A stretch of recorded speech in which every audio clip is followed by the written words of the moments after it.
Telangana cabinet కీలక నిర్ణయాలు తీసుకుంది. ఎన్నికల్లో ఇచ్చిన హామీల అమలుపై సుదీర్ఘంగా చర్చించింది. ఇప్పటికే 2 గ్యారెంటీలను అమలు చేస్తోన్న కాంగ్రెస్ సర్కార్ మరో 2 గ్యారెంటీల అమలుకు రెడీ అయింది. ఇందులో భాగంగా 500 రూపాయలకే గ్యాస్ సిలిండర్ పథకానికి కేబినెట్ ఆమోదముద్ర వేసింది. అలాగే 200 యూనిట్ల ఉచిత విద్యుత్ పథకానికి పచ్చజెండా ఊపింది. ఇక టీఎస్ను టీజీగా మారుస్తూ కేబినెట్ నిర్ణయం తీసుకుంది. జయ జయ హే తెలంగాణను రాష్ట్ర గీతంగా ఆమోదిస్తూ కేబినెట్ తీర్మానం చేసింది.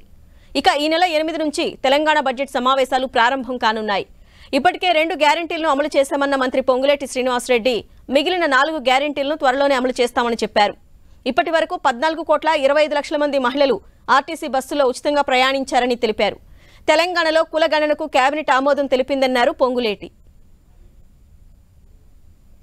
ఈ నెల 8వ తారీఖు నుంచి అసెంబ్లీ సమావేశాలు జరపాలి అనేది కేబినెట్ సమావేశంలో పెద్దలు రేవంత్ రెడ్డి గారి సమక్షంలో జరిగిన ఈ కేబినెట్ సమావేశంలో తీర్మానం చేయడం జరిగింది.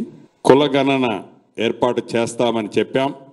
ఈరోజు కేబినెట్లో దాన్ని కూడా ఆమోదించుకోవటం జరిగింది. వెహికల్స్ రిజిస్ట్రేషన్లు కానీ ఇతరత్ర ఏదున్నా టీజీగానే ఉండటం జరుగుతుంది. జయ జయ హే తెలంగాణ గీతాన్ని రాష్ట్ర గీతంగా మార్చాలని, తెలంగాణ అధికార చిహ్నాన్ని మార్చాలని తీర్మానించి కొత్త చిహ్నం రూపకల్పన చేయాలని ఈ ఇచ్చిన 6 గ్యారెంటీల్లో ప్రభుత్వం వచ్చిన 36 గంటల్లోనే 2 గ్యారెంటీలు అమలు చేశామని 14,25,00,000 మంది నిన్నటి వరకు 0 టికెట్ బేస్తో ప్రయాణం చేశారు. రేపు అసెంబ్లీ సాక్షిగా మరొక 2 గ్యారెంటీలని తెలంగాణ ప్రజలకి అందించనున్నాం. కొడంగల్ ఏరియా డెవలప్మెంట్ అథారిటీని ఏర్పాటు చేశామన్నారు మంత్రి శ్రీధర్ బాబు.